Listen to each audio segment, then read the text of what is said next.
Esse tempo verbal costuma gerar algumas dúvidas, e eu sempre falo: o segredo para que o present perfect fique mais fácil com o tempo, também com o estudo, é você buscar entender o sentido e não focar na tradução. Porque o que acontece? Ele não é um tempo verbal que nós, na nossa língua portuguesa, estamos familiarizados. Ou seja, vai causar um estranhamento muitas vezes na tradução. Por isso que eu recomendo o primeiro passo, entender o sentido. Vamos falar hoje um pouco, um pedaço, apenas uma parte, sobre esse tempo verbal. Vamos começar com a gramática, né? Como que ele é formado, né? Então, a gente tem o have ou has, para quem é o has, he, she, it, né? Mais o particípio passado do verbo principal. Eu vou aqui mostrar para você uma lista. Olha só, particípio passado é essa aqui, ó. É essa terceira coluna muito comum nas listas de verbos irregulares em inglês, por exemplo, tá? Então, olha só, o verbo to be, como ele é no passado? Was, were. Mas no particípio passado ele é been. Então, o particípio passado, na verdade, é essa terceira coluna aqui dessa lista de verbos irregulares, tá? Então, mais um exemplo, ó. O verbo começar, begin. Passado simples, begun. Particípio passado, begun. Então, você vê que mudou apenas a letra, tá vendo? Então, isso aqui são verbos no particípio passado. Recomendo em relação a isso, calma. Com o tempo vai ficando mais fácil com o estudo. Quanto mais você vai colocando o inglês na sua rotina, você vai aprendendo esses verbos. Por que que eu estou dizendo isso? Porque é muita coisa. Olha só, aqui eu só coloquei os mais comuns, eu não coloquei todos. E nós já temos, olha só, quase 5 páginas. Então, por isso que a gente vai aos poucos. Decorar, não recomendo, tá? A não sei que você goste, tudo bem, mas não recomendo memorizar. Aos poucos, nós vamos ali aprendendo os verbos.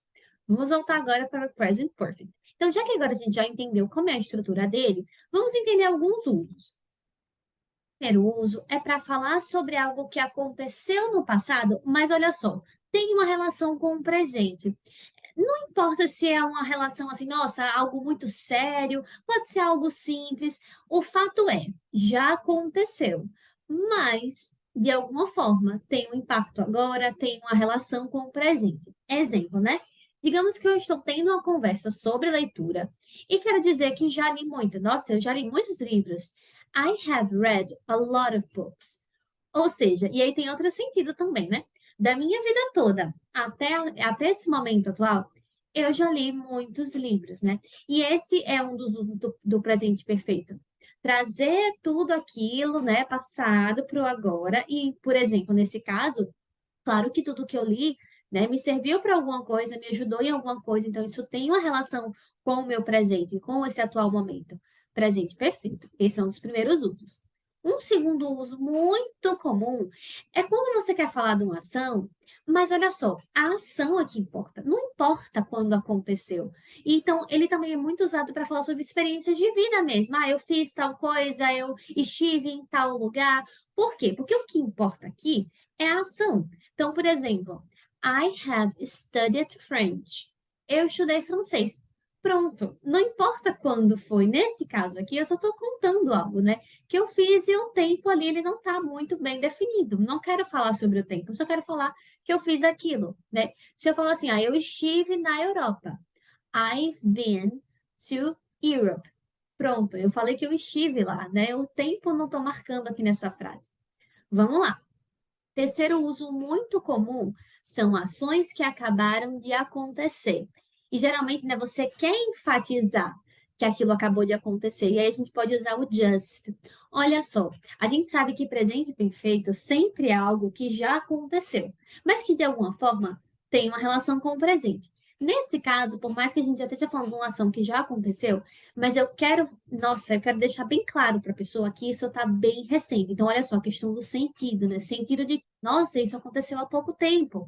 Exemplo, I have just seen your sister. Eu acabei de ver a sua irmã. Você se encontra com um amigo seu e no caminho você se encontrou com a irmã dele, por acaso. E aí você faz esse comentário, I have just seen your sister. Qual o sentido que isso passa? Que você acabou de ver a irmã dele, né, há pouquíssimo tempo atrás. Então, esse é um dos principais usos também do present perfect.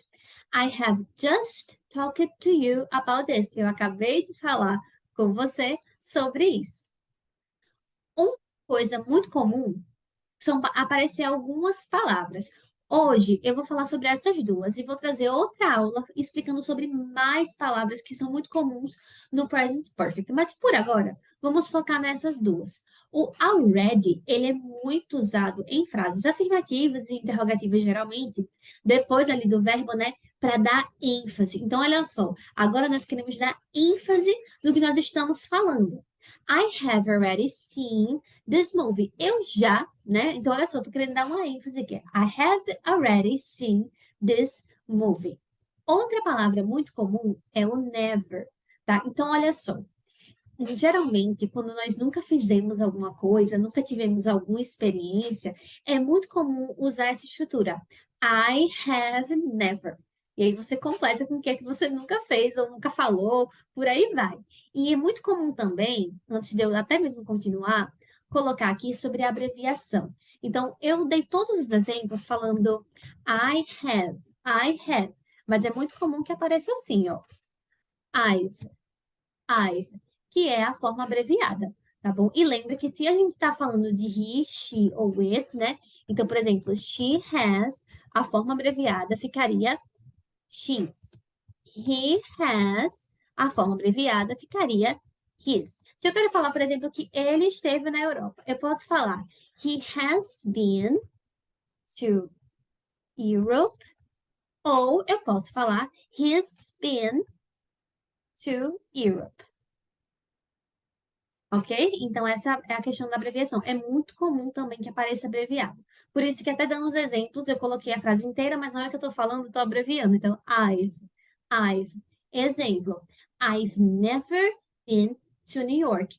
Eu nunca estive em Nova York. E sempre pegando aquele contexto, né? Então, olha só, da minha vida toda até esse momento, eu nunca estive naquele lugar. Então, esse, né, é outro uso muito comum do present perfect. Falar sobre experiências, sobre coisas, né, que você nunca fez até aquele presente momento. Se você tiver mais dúvidas, coloca aqui nos comentários, porque eu posso trazer na parte 2 dessa aula, na qual eu vou explicar ainda mais, focando também na diferença entre present perfect e simple past. Então, se você tiver dúvidas, coloca nos comentários, dá uma curtida nesse vídeo e compartilha com alguém que você sabe que tem essa dúvida nesse assunto. Muito obrigada por mais uma aula aqui com vocês.